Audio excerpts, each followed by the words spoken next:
Today we have Chrystal Bougon joining us, and Chrystal owns a very successful electrolysis business. We're so excited to talk to her. It's called All Bodies Welcome, and she has graciously agreed to share some knowledge with us regarding electrolysis. And thank you for joining us, Chrystal. My pleasure. I'm so happy to be here. Thank you. Okay, we're just going to start really basic. Let's start with what is electrolysis?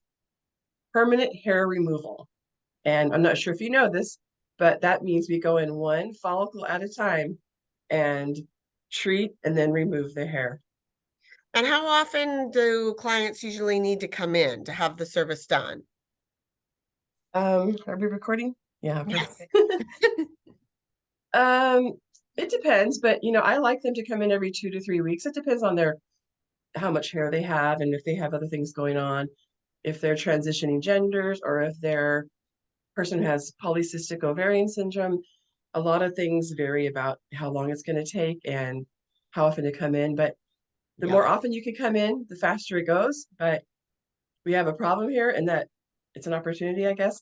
We have we have a shortage of electrologists. So unfortunately, I can't get people to come in every 2 weeks like I would prefer. So we go to 3 or 4 weeks.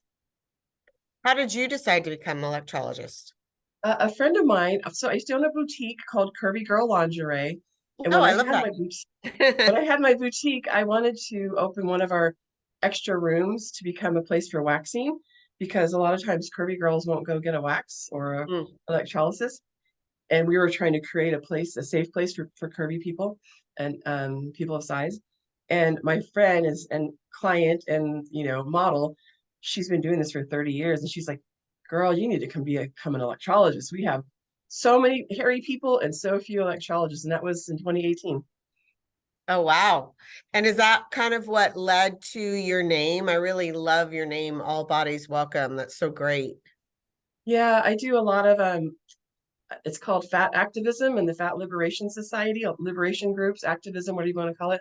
So, as a person of size, I recognize it's sometimes very difficult to go get a massage or go get a wax because a lot of times people are very mean to us. Hmm. And also for people of color and sometimes people who are queer or trans feel uncomfortable in a spa or a salon. And I thought, you know what? I want to welcome all of humanity to my space.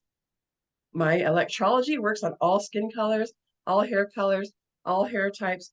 You can have gray hair, blonde hair, black hair, white hair, whatever you got, red hair, we can treat it, which is a little bit Yeah. different than like laser hair removal. Right, absolutely. I really love that name because that's Thank you. so needed in so many different communities, and it gives them a place where they can feel safe and have the service that needs I to get be that done. feedback a lot. People say, I chose you because I love what you stand for. Yeah, It's very kind. Thank you.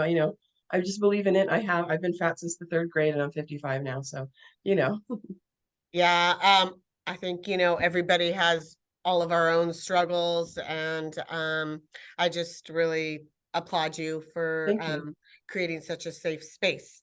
So let's talk about your business. And Sure. I know you're very successful in the industry. How do you market yourself, or do you even need to market yourself now since you're so booked out?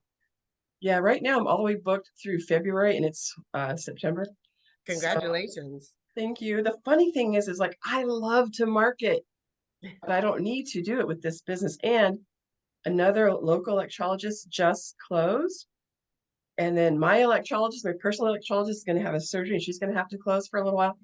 It's getting worse here, not better. But Yeah. hopefully, some people will graduate from the school down in Monterey soon, and hopefully they'll come here. A lot of times, people graduate from the school nearby, but they go to other places, other states, or other cities. Right. That makes So sense. I'm like, oh, we need more. Yeah. Which, why do you think most of our community here are licensed estheticians?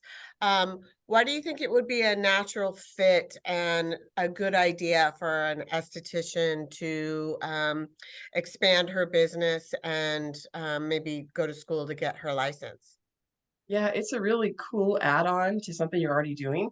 It can overtake your business pretty quickly because I know other people who've tried to do this, and so Mm, suddenly they're just getting bombarded with electrolysis clients. But I wish I was an esthetician because when I have my people on the table, I'm like, oh, I just want to take care of that little, this or that, or I want to, I can't, Hmm. all I can do is remove hair. I can't do any of the other stuff. My Right, machine can do a few other things, but it's not in my scope of my right. life. But it would be a great add-on to someone who's a cosmetologist or esthetician. Yeah, there's such a need, especially here in California, Oh, right? yeah. There's a shortage of electrologists. 1,500 in the entire state. Wow. Not enough. Wow. I know. Yeah, such a needed service Yeah. too. Okay, so do you have to be licensed to perform electrolysis? Yeah, you have to go to a school that's, official. I don't, what do you call Hmm. that? Credentialed, Yes. accredited. And then there's Hmm. only two right now in California, Okay. which So is one in terrible. northern and one in southern. I guess a long time ago, there used to be like 15. They're Okay. everywhere. And then laser hair became very popular. And now Mhm. electrolysis is becoming popular again. So yeah, you have to go to school. It's 600-hour program. And Okay. then you have to graduate from that school. And then you have to get a state board license, from the state, which is pretty easy.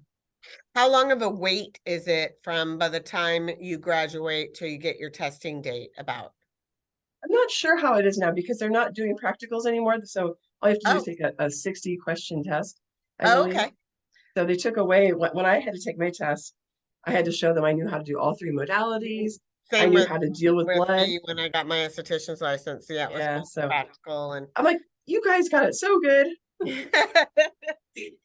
so it's relatively it's 600 hours, so it's something that an esthetician could do pretty easily if she wanted to add this service to the list of sorry, my dog is barking. It's it's also possible to do about 250 hours from home and then go down to Monterey for the last 350. That's where you get the hands-on training. That's Yeah, where you really learn skin types, hair types, other skin things that people have going on. You know all those things. And so you have to kind of yes, look at that and take that all into consideration. That's where you get the good education. yes, yeah. The hands-on experience that's so needed. Okay, so for estheticians possibly considering adding this license, what research do you think that they should do before they dive in? Probably, I guess one area that I struggled with was electricity. I'm a daily user, but I really didn't know how it worked, other than just plug my Right. stuff in and it works. So I had to learn a lot about that, and volts and ohms, and I was like, oh goodness, I don't know Mhm. any of this stuff. So that was tricky for me. Um, but I got a little extra tutoring about it and it was fine. And then yeah, I guess learning about how it works maybe before you go to school so you understand exactly what happens once that little probe goes into the follicle. Because there are three different modalities. It's good to know all three. My personal machine does all three modalities.